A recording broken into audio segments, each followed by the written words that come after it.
fées et elfes des fleurs de l'été. Le printemps part, l'été arrive. Cicely se souvient dans cette vieille légende que lui contait Granny, que les elfes et les fées grisés par le vin de bruyère et le suc, enivrant des chèvrefeuilles, s'adonnaient les nuits de juin à des rondes sans fin. Et au matin, dans la rosée des prés, on pouvait voir non seulement les entrelacs des cercles qu'ils y avaient laissés, mais aussi les fragments et débris multicolores de leurs dentelles déchirées aux ronces par leur folle cavalcade que les lueurs de l'aube avaient transformées en milliers de fleurs de toutes les couleurs, de toutes les espèces, de tous les parfums. Les fleurs d'été, racontait Granny, naissaient des bals de fiançailles et des nuits nuptiales des elfes et des fées. Elle ajoutait également que les calices des digitales utilisés comme bonnets pour les oufs et les elfins servaient de dés à coudre aux couturières des féeries.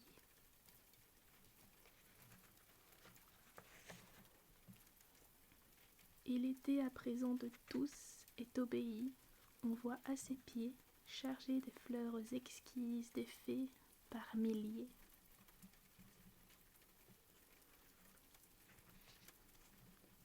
La fée des roses, toi la plus raffinée, la plus belle des fleurs, toi dont l'aspect parfait n'a d'égal que l'odeur. Les mots insuffisants, roses chers à mon cœur, ne parviendront jamais à peindre ta beauté. Tes délicieux boutons qui s'ouvrent en révélant des pétales soyeux du plus neigeux des blancs, ou du plus doux des roses, ou d'un rouge de sang, ton parfum envoûtant. Quelle félicité d'être la fée des roses au plus chaud de l'été.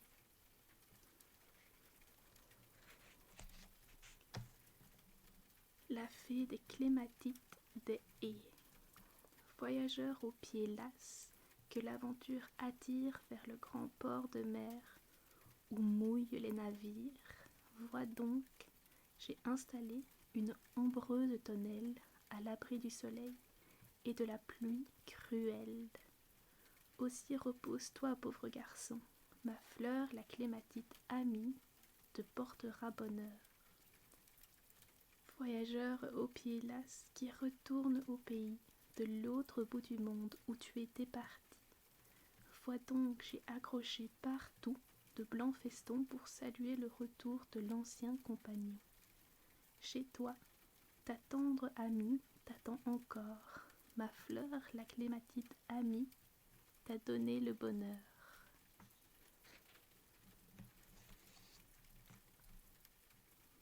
La fée des églantines.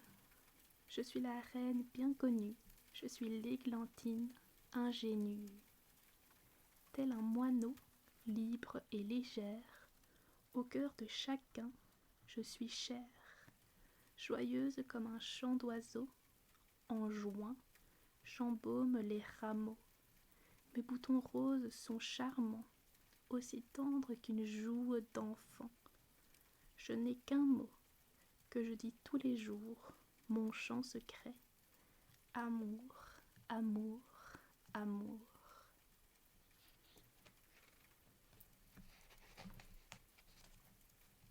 La fée des boutons d'or, c'est moi que les enfants aiment le mieux, et tous mes trésors leur sont destinés.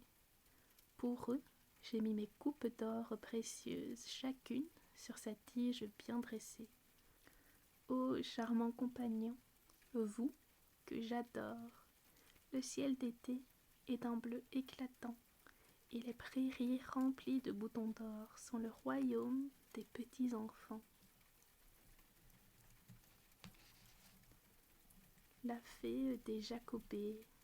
À présent, le plus chaud de l'été est passé, et bientôt nous devrons lui dire adieu. Mais mon bel or, vous n'avez qu'à le ramasser lorsque vous vous promenez en tout lieu. Et tant pis, ma foi, si l'automne se prépare à raccourcir sans cesse nos journées. Moi, je resterai là pour charmer vos regards dans mon bel habit d'or si bien tourné.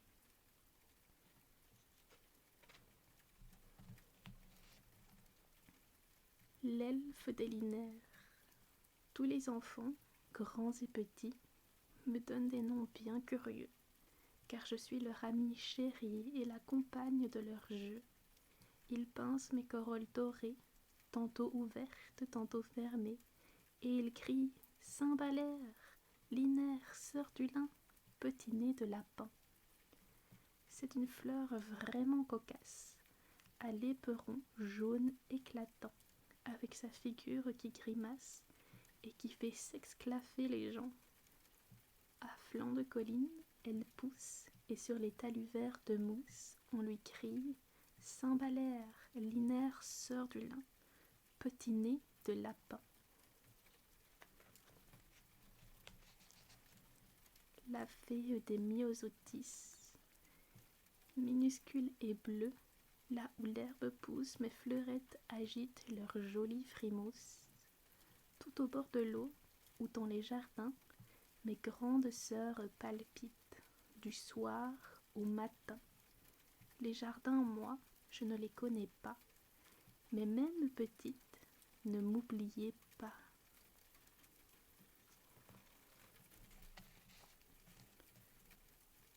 La fée des coquelicots. Le blé trop vert croît et grandit, et dans le ciel chante l'alouette, en robe de rouge organdi. Sans me lasser, je me tiens prête. Le blé jaune est mûr à présent, en gerbe il faut le moissonner. Pour chasser les oiseaux des champs, j'entends une jeune enfant crier. Maintenant, la moisson est faite, le champ de blé est nu et vide, mais moi, je me tiens toujours prête dans ma robe rouge splendide.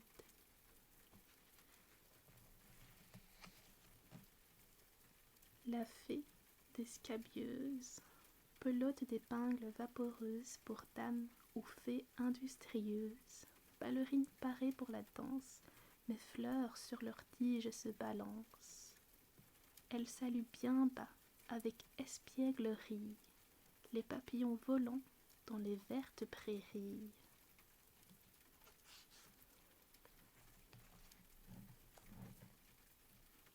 La fée des campanules. Au bout de tiges grêles, admirez mes clochettes. L'oreille humaine ne peut entendre la musique de vos voix si tendres, chères petites fleurs légères et violettes.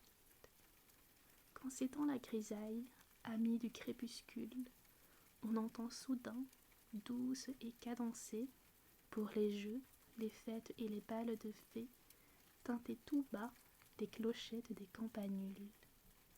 Elles ponctuent les danses et les chansons si gaies des fées, occupées à chasser l'ennui, jusqu'à la dernière heure de la nuit, où l'aube froide et grise à l'horizon paraît et où le chant des fées, dans le lointain, se tait.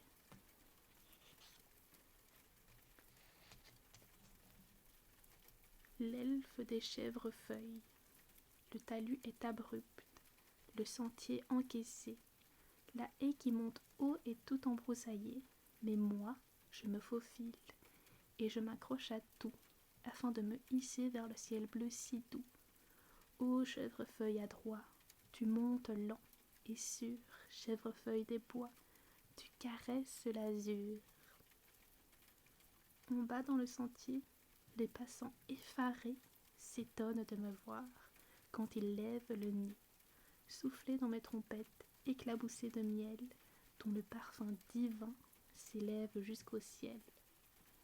Ô chèvrefeuille amie, tu montes haut et clair, chèvrefeuille des bois, tu embaumes les airs.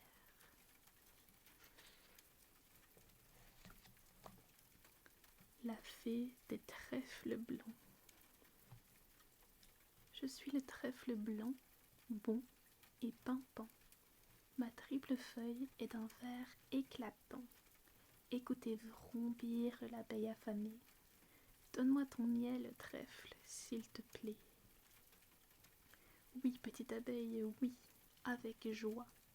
Mon miel est sucré et il est pour toi.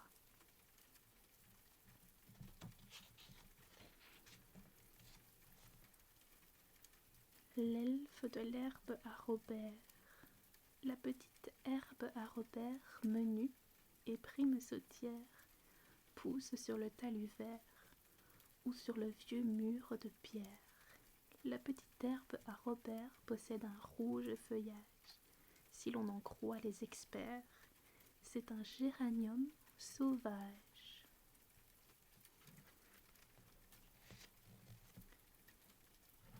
L'elfe des digitales. Digital, allez, réponds-moi, digital. Que vois-tu donc? Je vois le vert cifré des bois, le corps velouté du bourdon. Viens, gros bourdon, dépêche-toi, car j'ai là du miel et du bon. Digital, allez, dis-moi donc tout ce que tu vois à présent. Je vois les rameaux, le gazon, par la lune baignée d'argent. Je vois les fées qui dansent en rond et qui tournent joyeusement.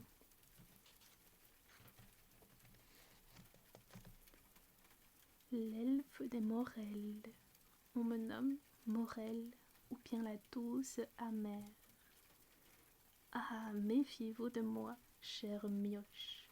Quand vous m'apercevez, abaissez vos paupières et gardez vos mains dans vos poches. Ne mangez pas mes baies, ne cueillez pas mes fleurs. Le poison est à l'intérieur.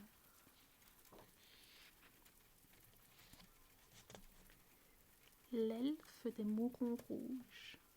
Sur le bord des champs labourés, je pousse et au passant, je dis de ma voix douce, quand à prédire le temps, vous vous hasardez, c'est moi le mouron rouge qu'il faut regarder. Quand la journée est chaude et superbe, je déploie mes fleurettes dans l'herbe. Mais si je les referme, il faut prendre garde, c'est qu'il va bientôt tomber des hallebardes. Au mur des vastes maisons de maîtres, on peut consulter des baromètres. Moi qui gis souvent au plus profond des ornières, je suis le baromètre des traînes misères.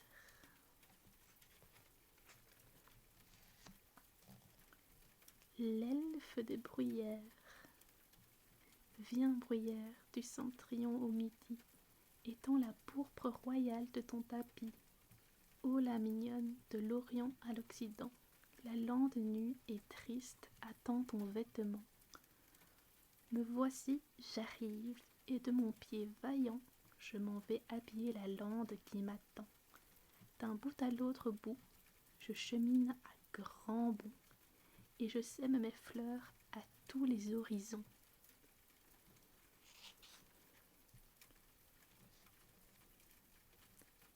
La fée des Achillées, parmi les campanules et l'herbe duvéteuse remplie de graines qui chatoient, je regarde les gens passer, douces et rêveuses.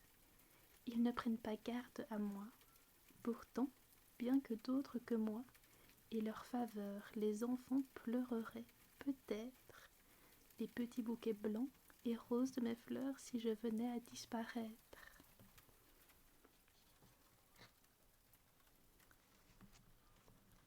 L'elfe des centaurées scabieuses. Ah, chers enfants, je vous en prie, notez mon nom, car c'est vraiment honteux de m'appeler Chardon. Je suis la tête d'âne et pousse dans la craie. Je suis inoffensive et ne pique pas. Mais je serais navrée et honteuse vraiment si j'entaillais vos doigts et les mettais en sang. Alors saluez-moi donc en passant devant moi.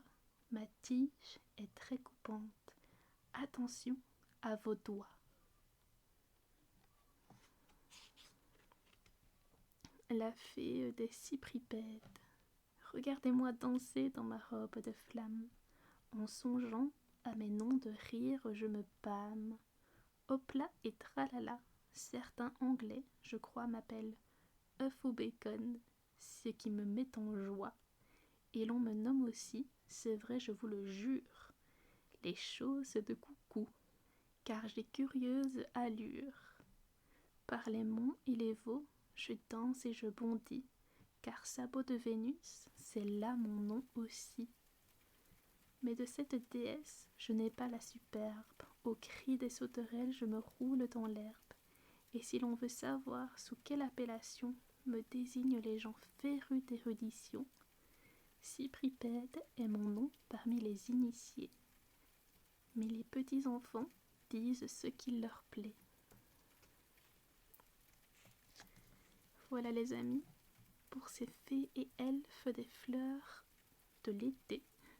J'espère que cette lecture vous aura plu et qu'elle vous aura permis de vous relaxer. Sur ce, je vous souhaite de passer une très très bonne nuit et nous, on se retrouve à la prochaine lecture.